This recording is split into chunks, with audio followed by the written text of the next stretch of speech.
আসসালামু আলাইকুম আরহামতুল্লাহ। সুপ্রিয় দর্শক মণ্ডলী, আজ আমরা জানব হাসির জবাব দেওয়ার সুন্নত পদ্ধতি সম্পর্কে।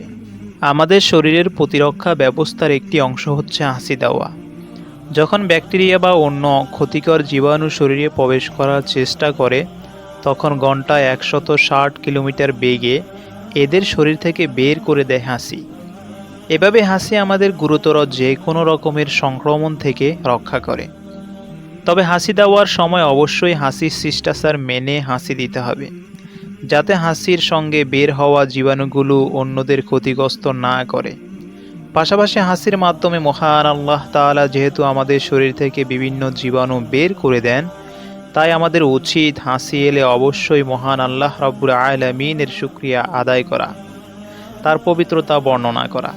হযরত আনাস ইবনে মালিক রাদিয়াল্লাহু তাআলা আনহু থেকে বর্ণিত, রাসূলুল্লাহ সাল্লাল্লাহু আলাইহি ওয়াসাল্লাম বলেছেন, আল্লাহ তাআলা যখন আদমের মধ্যে রূহ সঞ্চার করেন, অতঃপর রূহ যখন তার মাথায় পৌঁছে তিনি হাসি দেন, তারপর বলেন আলহামদুলিল্লাহি রাব্বিল আলামিন।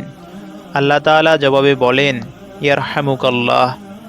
ইবনে হিব্বান, হাদিস নং 6165। কেউ হাসি দিয়ে আলহামদুলিল্লাহ বলে মহান আল্লাহর পবিত্রতা ঘোষণা করলে অবশ্যই তার হাসির জবাবে ইয়ারহামুকাল্লাহ বলতে হয়। এটি মুমিনের জন্য ওয়াজিব হয়ে যায়। রাসূলুল্লাহ সাল্লাল্লাহু আলাইহি ওয়াসাল্লাম বলেছেন, আল্লাহ তাআলা হাসি দেওয়া পছন্দ করেন আর হাই তোলা অপছন্দ করেন। যদি তোমাদের কেউ হাসি দিয়ে আলহামদুলিল্লাহ বলে, তবে প্রত্যেক মুসলিম শ্রোতার জন্য তার জবাবে ইয়ারহামুকাল্লাহ বলা ওয়াজিব। বুখারী, হাদিস নং 6226। প্রশ্ন জাগতে পারে, হাসির মাধ্যমে মহান আল্লাহ আমাদের শরীর থেকে জীবাণু বের করে দেন, তাই হাসিদাতা আল্লাহর শুকরিয়া আদায় করবে, কিন্তু অন্যদের তার হাসির জবাব দিতে হবে কেন? এই প্রশ্নের জবাবে রাসূলুল্লাহ সাল্লাল্লাহু আলাইহি ওয়াসাল্লাম বলেছেন, আনাস ইবনে মালিক রাদিয়াল্লাহু তাআলা আনহু হতে বর্ণিত, একবার রাসূলুল্লাহ সাল্লাল্লাহু আলাইহি ওয়াসাল্লামের সামনে দুই ব্যক্তি হাসি দিলেন। রাসূল সাল্লাল্লাহু আলাইহি ওয়াসাল্লাম একজনের হাসির জবাব দিলেন এবং অন্যজনের হাসির জবাব দিলেন না। অন্য লোকটি বলল, হে আল্লাহর রাসূল, আপনি তার হাসির জবাব দিলেন, কিন্তু আমার হাসির জবাব দিলেন না। রাসূল সাল্লাল্লাহু আলাইহি ওয়াসাল্লাম বলেন, সে আলহামদুলিল্লাহ বলেছে, কিন্তু তুমি আলহামদুলিল্লাহ বলোনি। বুখারী, হাদিস নং 6225। অর্থাৎ হাসিদাতা হাসি দেওয়ার পর আল্লাহর প্রশংসা করলেই তার হাসির জবাব দেওয়া ওয়াজিব হয়ে যায়। ইয়ারহামুকাল্লাহ বলে তার হাসির জবাব দেওয়া ওয়াজিব। কিন্তু কেউ যদি তা না করে, তাহলে তার হাসির জবাব দেওয়া ওয়াজিব নয়। অসুস্থতাজনিত কারণে কেউ বারবার হাসি দিলেও তার জবাব দেওয়া আবশ্যক নয়।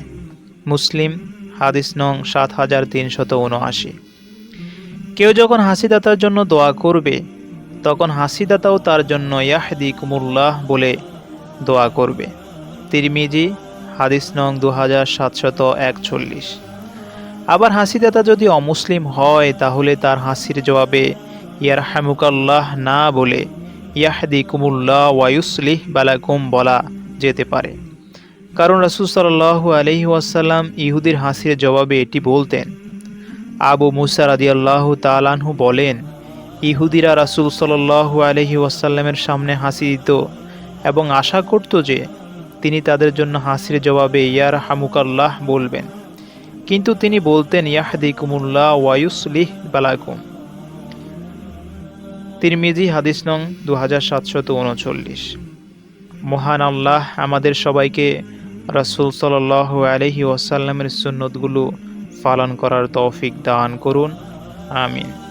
বন্ধুরা, আমাদের ভিডিওটি আপনাদের কাছে ভালো লাগলে অবশ্যই আমাদের চ্যানেলকে সাবস্ক্রাইব করবেন। ধন্যবাদ।